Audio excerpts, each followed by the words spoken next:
You mentioned the combine. Bruce Arians had some thoughts on the reality that there will be no combine. Here's what he had to say. For me, it's always been what's on tape. Now let's do the background on the person. You go to the combine, you fall in love with those guys in shorts. They run 4.3. Then you look at the film, they don't run 4.3. When he's playing, and that guy that ran 4.6, he's the fastest guy on the field. So the tape don't lie. Yeah. And you can fall in love and get your heart broken at the combine. I'm sure there are plenty of coaches and scouts who will miss going to Indianapolis simply because of the broader experience and the late nights and all the drinking that we know goes on with the coaches and the scouts when they aren't at the Lucas Oil Stadium watching the workouts. But, I guess Arians just said, I don't need an excuse to go somewhere and drink. I'm just going to drink wherever I am. So for him, it's no different. Not going to the combine, so what? Fill my glass. I don't care. Wherever I am, it's the combine. But, he makes another good point. The film is what matters, and we get so caught up in all this other information. I feel like the pre-draft workup is so much more about CYA than it is about finding some player that we're really not thinking about. It's like, let's come up with all the reasons not to draft a guy, and then we won't draft the guy because we have all the reasons not to draft a guy. It's overkill. So I think the NFL will be fine without it. I won't personally miss going after going every year since 2012 or 2013. I won't miss it for a year. Maybe next year I will, and I'll be ready to go back. But it'll be an interesting case study in how much of all this other stuff that has grown up around the NFL is really critical to the success of the league, Myles.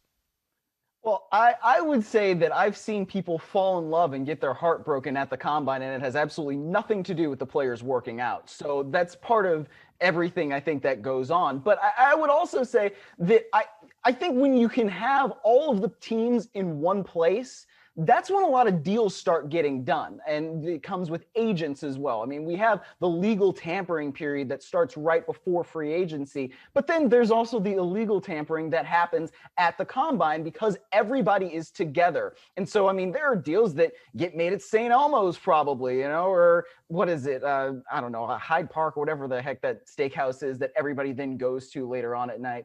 So Prime, whatever it is, Prime 47, I think. So it's just, there's a lot of different reasons why people like going to the combine. I do like going to the combine. It's nice to see a bunch of friends that you have from around the league. But at the same time, I think you're right.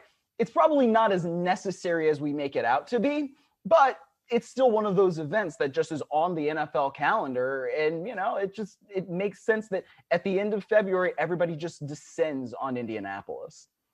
And the tampering isn't nearly as random or coincidental as I bumped into someone at insert name of steakhouse.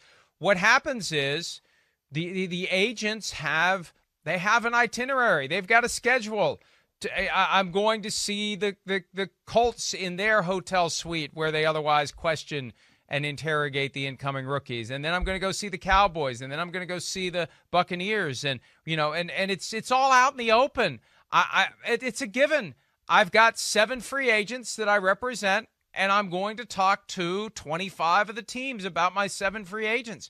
No one makes any bones about it. It's all untraceable because it all happens face-to-face, and everyone does it. I had a team president tell me years ago that his team was the last team that was not tampering pre-free agency and finally realized we're the only ones who aren't doing it. We're at a disadvantage. We have to start doing it because 31 other teams are. So they'll still find a way to do it.